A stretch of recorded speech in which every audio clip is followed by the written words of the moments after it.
Нека е чести денот. Еве, денеска сме овде во Свети Николе да го одбележиме денот. Не сме денеска за проекти, иако ние меѓу себе ќе си ги споменеме тие проекти кои што се во тек на изработка и оние кои што се планираат да се реализираат, а кои што се дел, нели, од програмата на градоначалникот овдека во Свети Николе. Ова е голем ден за Свети Николчани и јас сум тука само да го честитам денот и да ги поддржам во овие тешки моменти, бидејќи навистина животот станува се потежок со оваа неспособна власт, би рекол и криминална. Ние сме тука секаде онаму каде што нормално има потреба да ги охрабриме луѓето, дека многу било, уште малку останало до денот кога овие луѓе ќе заминат, а нормално после заминувањето ќе треба да следи одговорност за сето тоа што му го направија на народот. Уште еднашка нека е среќен денот, нека е честит празникот и за многу години пред се здравје, среќа, берикет за сите наши сограѓани. Ви благодарам. Ако имате прашања, повелете, ви стојам на располагање. Господине Мицковски, СДСМ најави отворање на уставот во мај. Ваш коментар? Сум дал премногу пат изјави по тоа прашање, немам што да додам. Добро, дали за мерката за мрзнувањето на цени е економски потик? Тоа е, реков, и вчера имав изјава во таа насока, го кажав тоа е вчера, тоа е адхок решение кое што е денеска за утре практично. Тоа не е решение на долг рок, кое што може да обезбеди, би рекол, цена која што е прифатлива за граѓаните. Инаку, сите ние треба да се обединиме и да помогнеме граѓаните овие основни производи да ги добијат по најниска можна цена. Како е тоа? Тоа треба владата да ги поддржи сите оние кои што го произведуваат овој основен производ, за да можат граѓаните да платат најниска цена. Ние денеска за жал рушиме рекорди по инфлација, двојно поголема од онаа која што има во Европската унија. Немаме никаква економска политика, прават гол пиар сликајќи се по маркети со 2 векни леп во раката, премиерот и останатите министри наместо да го решаваат проблемот. Едно дно, сеопшто дно, едно општествено дно во кое што е втурна Македонија. И денеска ние во 21 век, наместо да зборуваме за вештачка интелигенција, да зборуваме за тоа како ќе инвестираме во напредни технологии, ние зборуваме дали ќе имаме леп. Ете, до таму не дотера оваа влада на СДСМ и ДУИ. Господине Мицковски, колку споменавте одговорност од власта, дали еве конкретно вие вчера обстанивте нов скандал од власта се уште молчат? Кав бизнис е тој поврзан со шпанската ептиса? За кав потенцијален криминал станува збор? 22 милиона евра е тендерот за супервизија, за надзор на проектите поврзани со коридорот 8 и 10А, кој што го добива конзорциумот од една фирма во која што е и шпанската ептиса. И би сакал уште еднашка тоа да го потенцирам како се случило.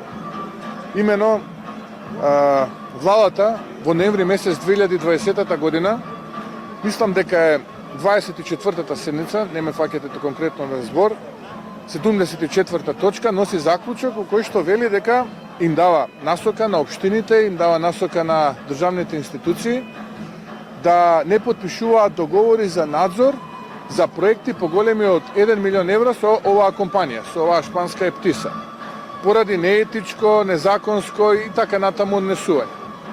2021 година, ноември месец, 4 месеци по поминувањето на специјалниот закон во парламентот, Министерството за транспорт и врски ја надсинхронизира владата и му дава позитивна референца на овој правен субјект. За да потоа се објави тендер за надзор, кој што го објавува јавното предпријатие за државни патишта, каде што е кадар на ДУИ, 7 дена пред истекот на рокот за поднесување на пријави ја менуваат суштински тендерската документација, односно претходно ревизорскиот извештај кој што треба да биде позитивен, го менуваат делот да биде позитивен и останува само да биде ревизорски извештај и го продолжуваат рокот за уште 7-8 дена. И можете да замислите кој е избран. Избрана е конзорциумот во кој што дел е оваа шпанска компанија Ептиса, инаку вкупниот договор е во вредност од 22 милиони евра. Зошто?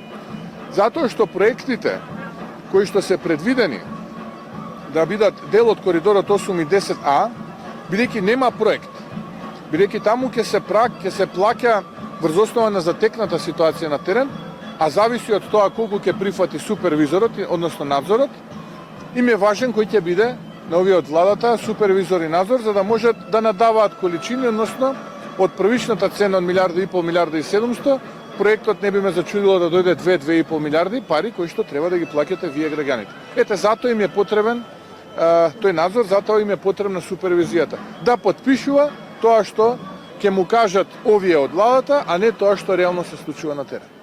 Тоа е суштина. Да. Само би сакала да ве прашам ваш коментар во врска со изјавите кои доаѓаат од позицијата дека всушност позицијата е наклонета, односно не сака да се намали цената. Таква изјава не постои. Мислам, еве, јавно кажувам, не е проблемот дали цената. Јас би сакал, ако можеме ние како држава во овие тешки моменти комплетно да можеме основните артикли да ги сведеме на минимум цената за чинење и трошоците на граѓаните. Впрочем, јас бев првиот кој што зборуваше за намалување на ДДВ-то или укинување на ДДВ-то за основните прехранбени производи. Така што не ме чуди, оваа влада е склона само на две работи, тоа е крадење и лажење, така што нека си продолжат да крадат и да лажат уште неколку месеци од денес, а потоа треба и да одговараат за тоа. Господин министерски од власта велат дека производството на електрична енергија е зголемено за 40%. Ваш коментар околу состојбите во енергија? Само еден податок ќе кажам и тука ќе затворам таа тема. Минатата година на АДСМ поранешно Елем државата префрли повеќе од 200 милиони евра за тековното работење. Повеќе од 200 милиони евра. Кога јас бев директор на АДЛМ, оставив милиарда и пол денари депозити во банките и околу 360 милиони денари на сметката на тогашното АДЛМ и нула долгови. И исплатени плати, К15, ремонти и така натаму и така натаму. 5 години потоа државата на АДСМ Елем му плаќа 200 милиони евра за да може да работи. И денеска сомнително е зошто не се произведува ефтина струја во Сломеј и во Битола, туку се произведува во ТЕЦ Неготино на мазут, кој што е најмалку за 3 пати поскапа цената произведено од таа што би се произведувала евентуално во Битола. Зошто блоковите во Сломеј и во Битола се на 40, 50, 60% од инсталираниот капацитет, а во Неготино се троши мазут кој што се плаќа по 3, 4, 5 пати поисока цена. Тоа е суштината, но за тоа брзо денеска ќе добиеме одговор кога низ една истрага ќе можеме да дојдеме до вистината како се крадел народот во Македонија изминативе 5,5-6 години. Дали е тајминг за лидерска средба? Вчера Ковачевски рече дека немало потребен, но според вас дали треба лидер? Тајминг е за одење. Тајминг е за оваа влада криминална на ДУИ поддржана од СДСМ да се замине, да го ослободи народот, да ослободи Македонија, за да може да дојдат луѓе кои што знаат како и да ја развиваат државата. Тајминг е оваа влада да замине. И благодарам.